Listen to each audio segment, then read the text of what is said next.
جب یوسف کے بھائی حضرت یوسف کو کنویں میں ڈال کر فارغ ہوئے تو ایک بکری کے بچے کو ذبح کیا اور حضرت یوسف کے کرتے کو اس کے خون میں ڈبو لیا۔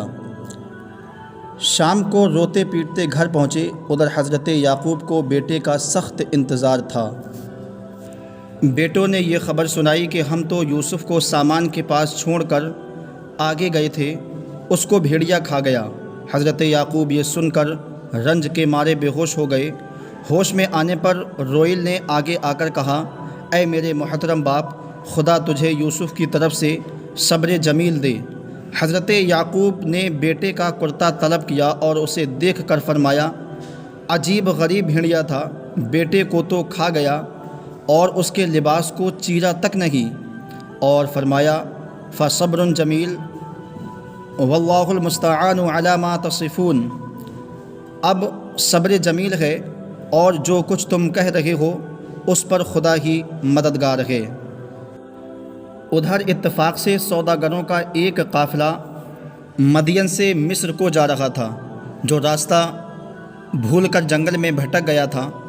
کنویں پر پہنچے جس میں حضرت یوسف ڈالے گئے تھے تو قافلے کے سردار نے کہا کہ آج یہیں قیام کرو۔ صبح سردار نے اپنے 2 غلاموں کو کنویں پر پانی لانے کے لیے بھیجا۔ جب ڈول کنویں میں پہنچا تو حضرت یوسف نے سمجھا کہ میرے بھائی مجھ کو کنویں سے نکالنا چاہتے ہیں۔ کنویں میں انہیں 3 دن رات گزر چکے تھے۔ حضرت جبریل نازل ہوئے اور کہا، اے یوسف اس ڈول میں بیٹھ جا۔ حضرت یوسف اس ڈول میں بیٹھ گئے۔ جب غلام نے ڈول کھینچا اور ڈول میں حضرت یوسف کو دیکھا تو وہ بے اختیار خوشی سے پکار اٹھا، یا بشرا ھذا غلام، آہ یہ تو لڑکا ہے۔ حضرت یوسف کے بھائیوں نے ایک شخص کو اس کام کے لیے مقرر کیا تھا کہ اگر کوئی یوسف کو نکالے تو ہمیں خبر کرنا۔ جب جاسوس نے بھائیوں کو اس کی خبر کی تو وہ فوراً قافلے والوں سے ملے اور کہا، کچھ روز سے یہ ہمارا غلام بھاگا ہوا تھا، ہم خود اس کی تلاش میں ہیں۔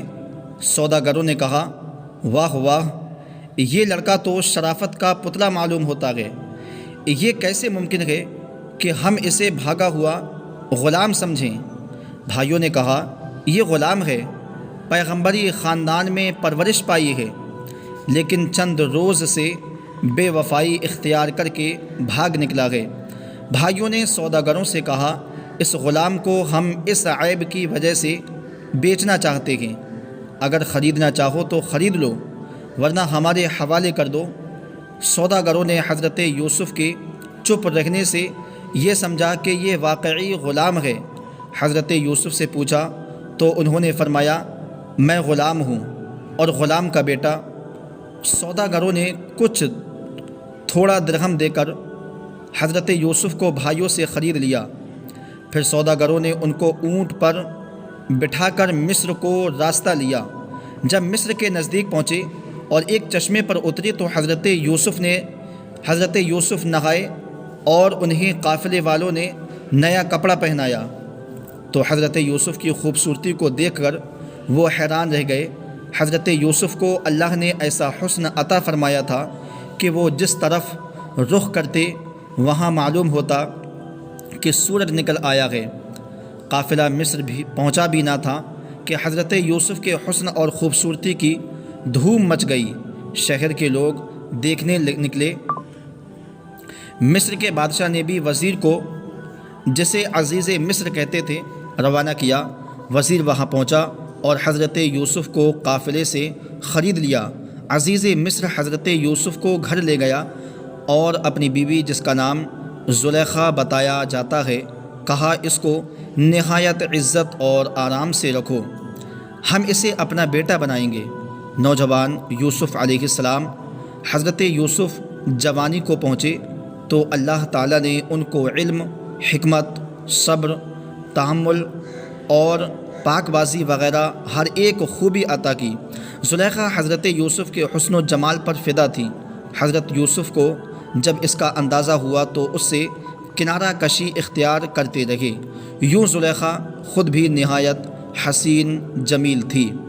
ایک بار دائی نے زلیخا سے اس کی خیریت پوچھی تو اس نے اپنی عاجزی، پریشانی اور یوسف کی بے پرواہی کا ذکر کیا۔ اس نے نہایت حیرت سے کہا، تمام شہر تجھے ایک جھلک دیکھنے کی آرزو رکھتا ہے اور یوسف تجھ سے کنارہ کشی اختیار کرتا ہے۔ زلیخا ایک روز ایک خاص محل میں تخت پر بیٹھی۔ محل میں تمام عیش و آرام کے سامان مہیا تھے۔ اس نے یوسف کو کسی بہانے سے طلب کیا اور یوسف کی طرف نہایت بے قراری سے بڑھی۔ حضرت یوسف نے کہا، عزیز مصر میرا سرپرست اور محسن ہے، مجھ سے یہ خیانت نہیں ہو سکتی۔ زلیخا نے کوئی عذر نہ سنا اور صاف طور پر اپنا عشق جتانے لگی اور کہا، اگر تو میری آرزو پوری کرے گا تو میں اپنے تمام سامان اور زر و جواہرات خیرات کر دوں گا تاکہ تیرے گناہ کا کفارہ ہو سکے، خدا تیرا گناہ معاف کر دے گا۔ یہ بحث مباحثہ چلتا رہا۔ زلیخا نے تو یوسف کا ارادہ ہی کر لیا تھا۔ حضرت یوسف کے دل میں بھی زلیخا کے لیے کچھ خیال پیدا ہوا، لیکن جس کی حفاظت خدا کرے اس پر نفس اور شیطان کا غلبہ نہیں ہو سکتا۔ حضرت یوسف خدائی برہان اور دلیل کی وجہ سے برائی سے بچے رہے اور زلیخا سے ہاتھ چھڑا کر کمرے سے بھاگ لیے۔ زلیخا بے تابانہ پیچھے دوڑی اور یوسف کی قمیض پیچھے سے پکڑ کر کھینچا۔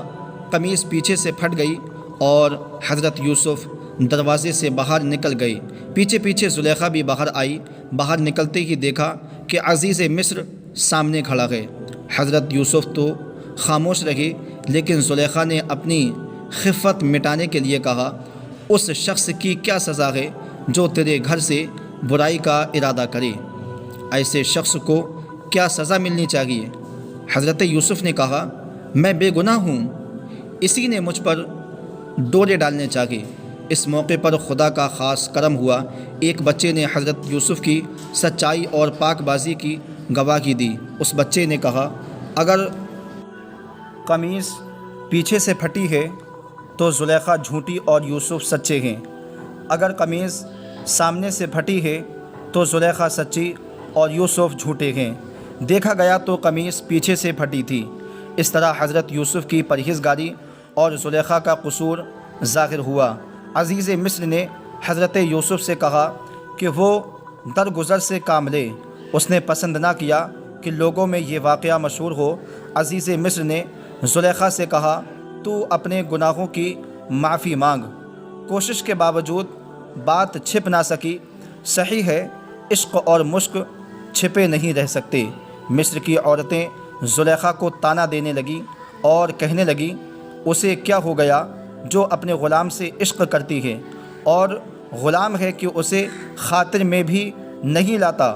جب زلیخا کو یہ خبر ہوئی تو اس نے ایک محفل سجائی اور شہر کی عورتوں اور خاص طور پر حکام کی بیٹیوں کو دعوت دی۔ محفل میں سب عورتیں شریک ہوئیں۔ اس موقع پر زلیخا نے کسی بہانے سے حضرت یوسف کو بلایا۔ جب عورتوں کی نگاہ حضرت یوسف پر پڑی تو حیران اور ششدر رہ گئیں اور ان کے منہ سے نکلا، ما ھذا بشر ان ھذا الا ملک کریم، ارے یہ تو انسان نہیں، یہ تو فرشتہ ہے۔ بھلا زلیخا نے کہا، یہ ہے اس کی محبت جس کا تم مجھے طعنہ دیا کرتی ہو۔ دوستو، اس کا آگے کا کل انشاءاللہ۔ السلام علیکم ورحمۃ اللہ۔